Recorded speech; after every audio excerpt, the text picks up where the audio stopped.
Alright, I'm gonna give a tour of our boat. We have a 1997 Beneteau 40cc, which stands for center cockpit.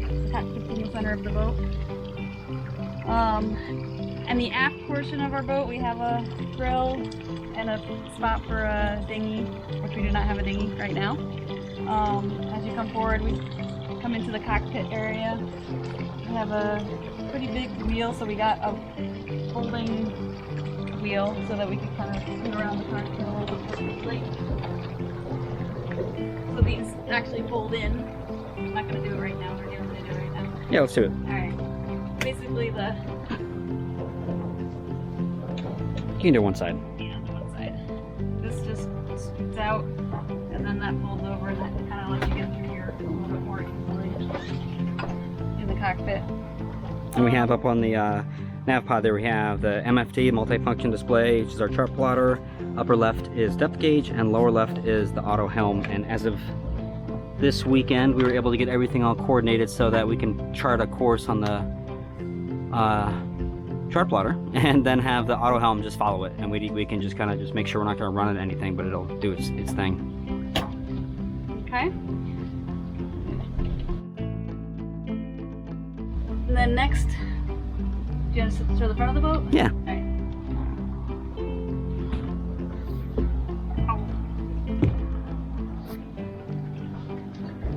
Not a ton of lounging area, but a nice little spot up here where you can lay out while we're underway and look at dolphins. A spinnaker. No. A jib. We have a jib. And our mainsail is a in-mast furler, which is kind of nice. Got our windlass up at the front.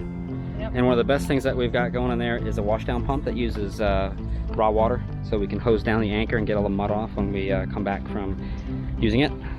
Here, right? Yeah, so there's actually a really big anchor storage. And then a spare anchor, Danforth style.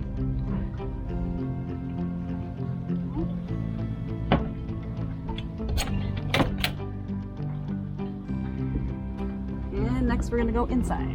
Yep. Oh, I gotta show the new. We have the halyard on the spreader, which is the white line, so that we can raise flags. And then underneath the radar dish is a new LED based deck light and steaming light. So when we're motoring underway at night, we turn that light on, and then if we want to have light on the deck here below us, then we would turn the deck light on. But it's all one combination unit that solves both. Oh, and one other thing, our power. Mike has a nice little pulley system set up so that when we run our power over to the power pedestal, we can easily just retract it without it worrying about it going into the water. And our power runs down to the back of the boat. Inside? Yep.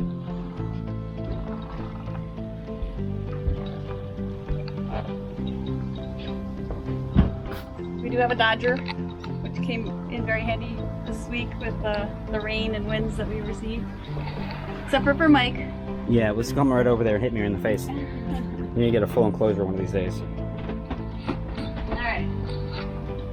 This is the saloon. We have a nice table, which you can just fold out. It seats 4 very comfortably. A little bit of storage behind on both sides, and a bookshelf. And then over here we have a nav station where we can keep some charts, and our guest log and some extra supplies in there, and a nice little locker. This is where we keep our life jackets and fire extinguisher. First aid kit. First aid kit, and then we also have a little drawer here for where we keep our flashlights and extra winch handle and things like that. Up here we have our radio and Vhf unit. This is the inside Vhf unit. We also have one up by the helm. By the helm. This is our air conditioning unit. For the front. For the front. That's for the salon and the forward cabin. Yeah, we have 2 air conditioning units on this boat, one for the front area and one for the aft cabin. We have a new belt. Oh yeah. get a new bell because last time we sailed, we were out in fog and realized that we should have a bell on board so that we can. You have to give it a ring. Bring it every 1 minute. I think it's every minute when you're docked or when you're anchored. All right, so now we're gonna go. Make it ring. Oh. We also have, what is this? A clock and a barometer. Okay, we're gonna go to the forward cabin.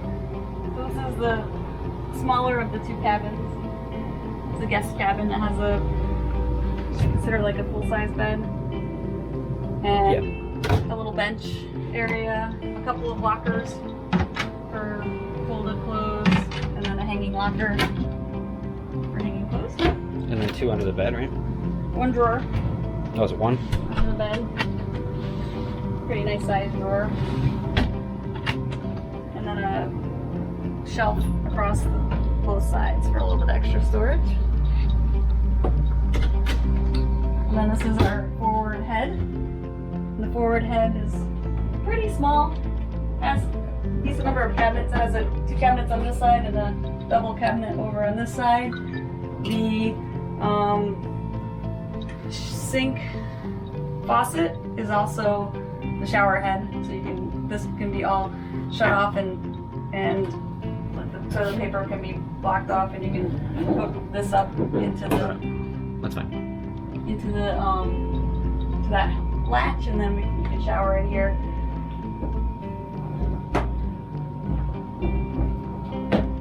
And then also you can hook this up and use the head as well.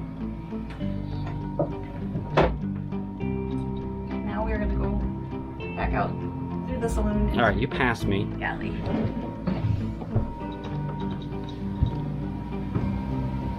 All right, now this is our coming through the saloon into the galley. In our galley, we have a stove and oven that's on a gimbal. So when we're underway, if we did have something on there, it would keep it from falling off. As the boat heels, you can unlock the pin. So the whole thing will pivot. We actually had a half-full carafe of coffee on there while underway, and it was not moving at all. We have a sink. It's covered by a cutting board, which is really handy for when we're not using it. Nothing too special about the sink. No, we got the water filter. Yeah, we have a water filter. You can pump seawater or. And that's for the pedal on the floor. And that pedal can do one of 2 things based on a valve that's in that cabinet. You can either pump seawater if you're doing like dishes and you just need to do like the quick cleaning part before you kind of rinse it clean to save fresh water. And that pump can also be used to empty out any water that collects in the fridge. And there's the valve to switch what that pump does.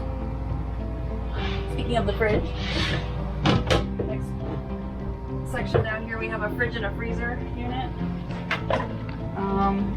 So if you were using the fridge, there's a little latch here you can use to set it open, but it's basically a combo fridge freezer. Move your arm a little bit. And it's built into the shape of the boat. It is a little bit of a pain. You pretty much have to stack items in here, but you can fit quite an amount of food. We had a week's worth of food for 4 of us, and no problem. Yeah. You know. And we have the fridge off right now, so we're just gonna keep this in here to air it out. Make sure it doesn't get mildewy and nasty.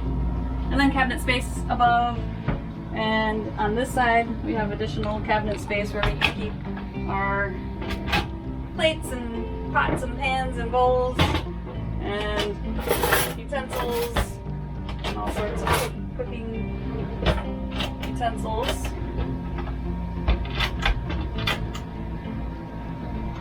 What? You should explain the buttons. Oh, these buttons are to hold the drawer closed when we're underway. So this is basically locking the drawer in place. And then if you come down just a little further, we have a couple of baskets and a spot to put cups and coffee cups. Dry goods, rice and whatever. Goods. Our plan is to replace these baskets with something a little bit Oh, we should measure that sturdier. before we leave. Yes. And then also we have a microwave. So we have a lot of creature comforts. yeah, we microwave, the oven, stove, The grill out back.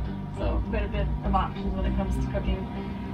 Can we show the electrical panel? Sure. I'll let you explain that. Okay, so this is the electrical panel. Everything above this line is DC related, and everything from here to here is AC related. So when we're hooked up to shore power, we can turn on 110 volts AC. We can then turn on, so this basically is the enable for everything else. We can then turn on our battery charger, our water heater for hot water for, you know, washing, showering, dishes, all that kind of stuff. 110 volt outlets like you see, not that one, I'll come back to that in a second, but the one that's over there, that's 110, that would come from shore power. This one here, we have an inverter that is hooked up, would be hooked up to the battery, and you could use that to get AC power even when you're underway and not connected to shore power. The concern is that it uses a lot of battery. It can consume the battery very quickly. So based on the fact that we charter, it's a little bit scary to allow people to use that because they might suck the battery dry and actually damage it. So we have it disconnected at the moment. Maybe we'll put a switch in that so we can activate it when we want to. Yeah. And then at the bottom here we have everything for the generator and also the air conditioning. So this right here is the on-off for the air conditioning units, which runs off of a separate 110 30 amp power feed. So we have the two cables going to the back of the boat that you saw earlier. One of them is for everything up here, and the other one is for just the air conditioning units. The two of them is basically 30 amps right there. There's a little blower here. If we're going to turn the generator on, we can run the blower and get any air, hot air out of the engine compartment. This is for the generator. So the way most of these work, this is a Westerbeck generator. It's not quite like the regular diesel for the propulsion. It needs a preheat, so you basically hold this switch down for about 5-10 seconds, and then while you're holding it down, you press down on start, and then you let go of start, but keep preheat held for another couple seconds, and then that will keep the generator will fire up. And then when you want to shut it down, you basically hold the stop button. These are all spring activated, so you just hold it down until the engine comes to a complete stop. And then it has gauges here for what the temperature is, the battery voltage, oil pressure, engine hours, all that. And then this switch over here allows us to basically turn off all AC for the boat. So completely disconnected from the generator or the shore power. And that's actually really important if you want to switch from shore power to generator. You need to have a break before make connection, so that there's at no point the line voltage from utility power is connected to your generator, because bad things will happen. But it also allows you to just isolate everything with that as well. We also have a galvanic isolator, so that prevents small amounts of voltages from flowing through soft metal in the boat and causing corrosion. So it basically is, for those that want to know, it's a couple diodes back to back, I think, that make sure that none of that small voltage that can just exist between two different grounds to cause current flow and accelerated corrosion. So that's what that's for. I wouldn't have been able to help you with that. No, you wouldn't have. This is the aft cabin, which is because we have a center cockpit boat. This is it allows this cabin to be rather large. Yeah, a lot of them are almost like little caves underneath the cockpit, but since our cockpit is basically forward of here, it makes the height of this a lot bigger, and it kind of feels a little more like a bedroom. Yeah, so you have a nice sized bed with where you can walk up to it on both sides. We have a hanging locker behind the door here, and behind that door over there. We have a shelving unit there and there, and then there's another shelving unit over in this wall over here and in here. So now you'll notice some of the roof doesn't look quite right. It was like that when we bought this boat. Apparently the headliner, the foam will kind of give up after X number of years, and the glue will no longer hold it to the back side of the fiberglass. So we have replacement material to fix all that. It just hasn't happened yet. So it's unsightly, but it's simply cosmetic, and it's on our list. On the list.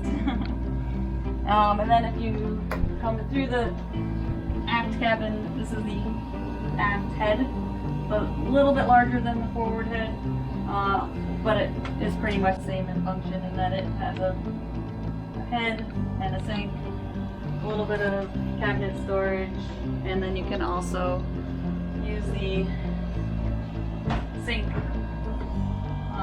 faucet as a shower head. And the nice thing is it has a little button on it so you can turn off the water. So normally when you're showering on a boat, you don't leave the water running non-stop while you shower. So you kind of like, you wet yourself down, lather, and then while you're lathering you have the water off.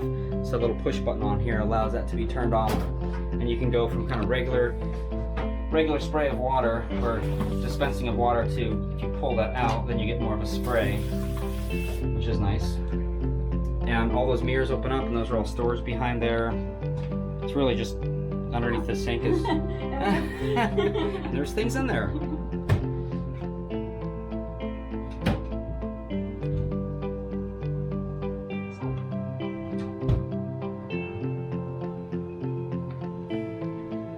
And then that drain at the bottom behind Sue, so the water will collect there. It's like a shower sump. And then there's a button on the wall. If you want to, I think that is still turned on. When you hit that button, it's off. It will empty that out. It just runs a diaphragm pump and pumps that over the side. And then there's storage there too. Toilet paper in there.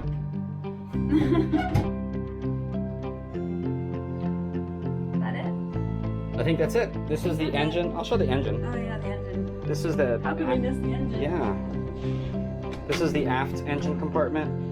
So, you want to get that light too? Oh, and also, before we get to the engine, there's an air conditioning unit up here. So, aft cabin has its own air conditioning, which is nice having. And that's where the air comes out, right where Sue always stands and freezes.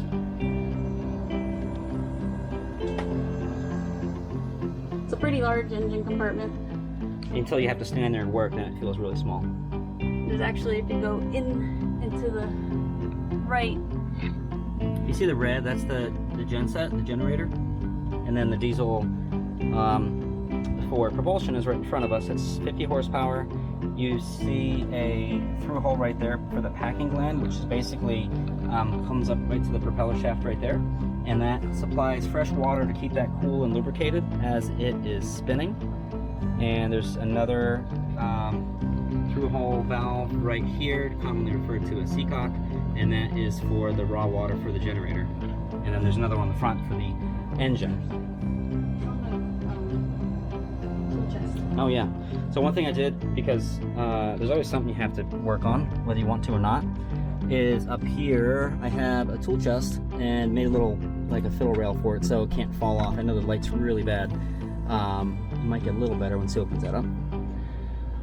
But there's a battery charger on the wall. We see the green LEDs, and then we have a siren marine unit that's up at the top, kind of by those white hoses, and that basically allows us to see where the boat is at, GPS wise, and the charter, it helps the charters, charter company that we use, Bow to Stern, know where the boat's at, and it logs the number of hours that are on each engine, and just helps with maintenance and keeping the boat the way it should be.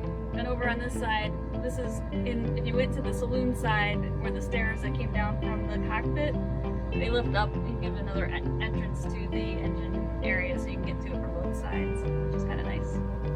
I'll keep that open. You want to keep that open and I'll take a shot around? Yeah. Okay. We'll go on a little journey.